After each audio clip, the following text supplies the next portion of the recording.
Le PIMS, un lieu de concertation, un lieu qui va permettre aux habitants, aux citoyens de pouvoir être aidés dans un moment particulier, difficile, parce qu'il est nécessaire de pouvoir résoudre momentanément des crises.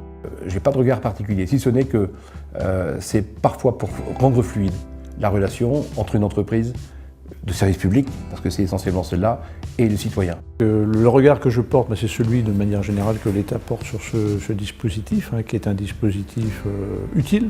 Il y a une véritable utilité sociale.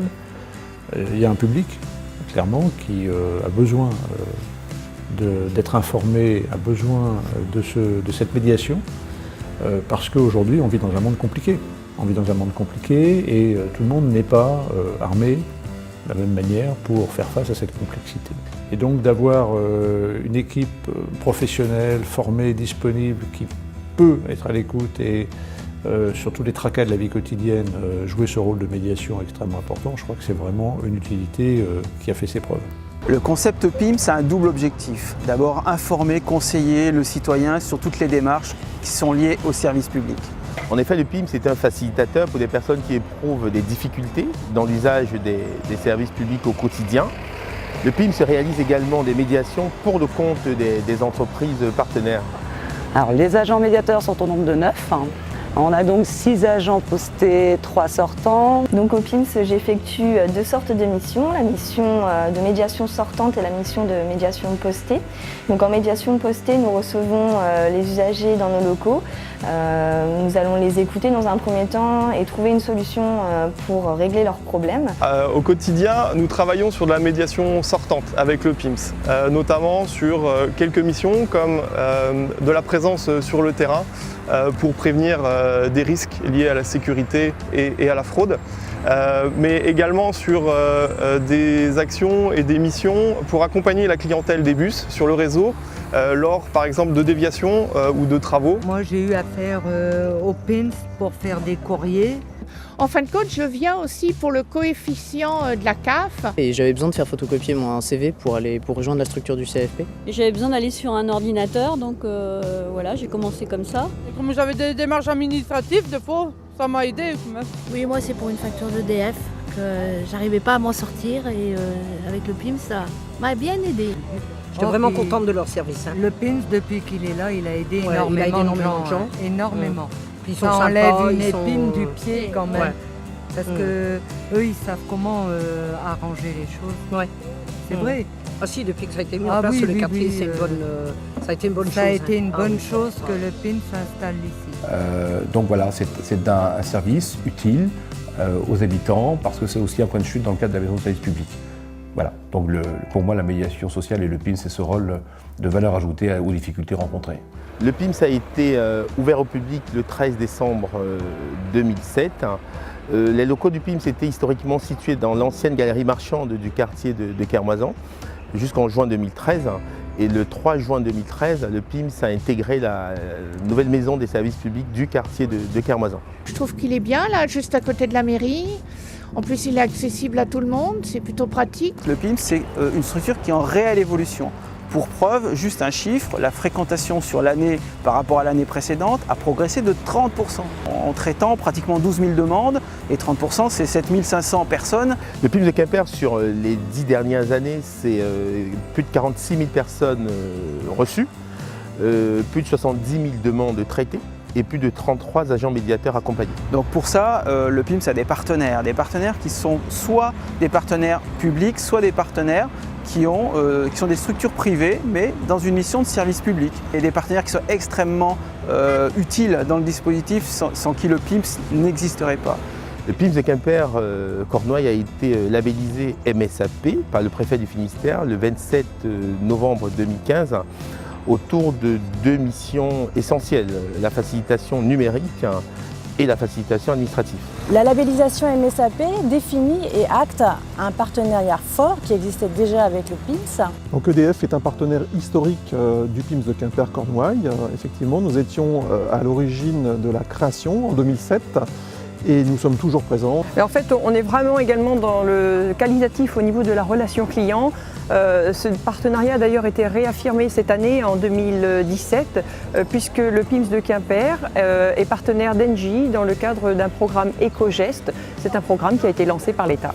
Le partenariat pour ODS avec le PIMS de Quimper-Cornouailles est vraiment primordial, car pour nous, le lien avec le client, et notamment le client en difficulté, est quelque chose d'essentiel. On ne veut pas laisser les clients en difficulté sur le bord de la route, et c'est notamment, particulièrement avec le PIMS de Quimper-Cornouailles que nous pouvons recréer ce lien et cette main tendue vers nos clients en difficulté.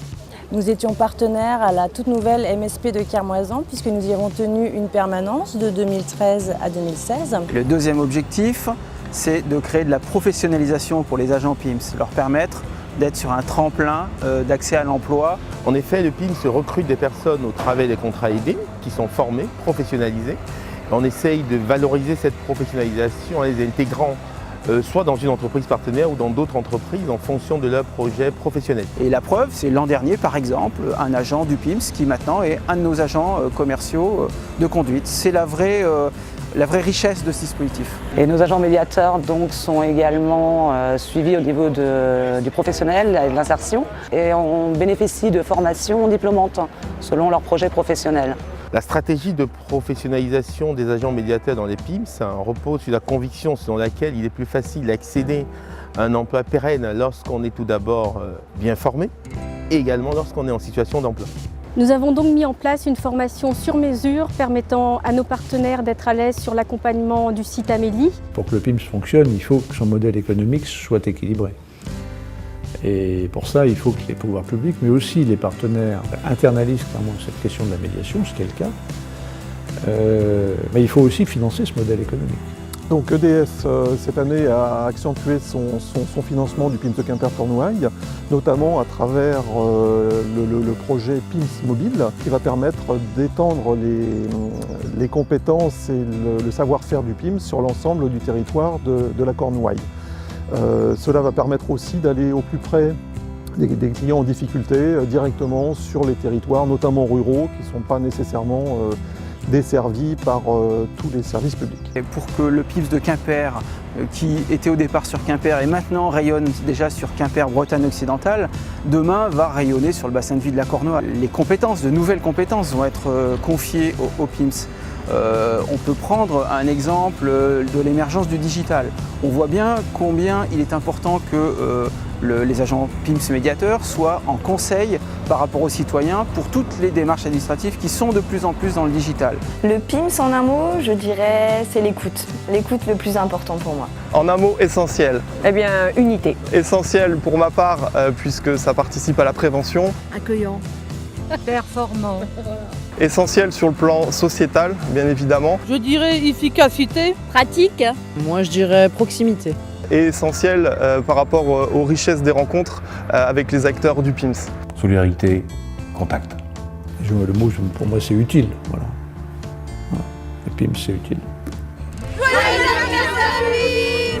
10 ans, c'est extrêmement symbolique.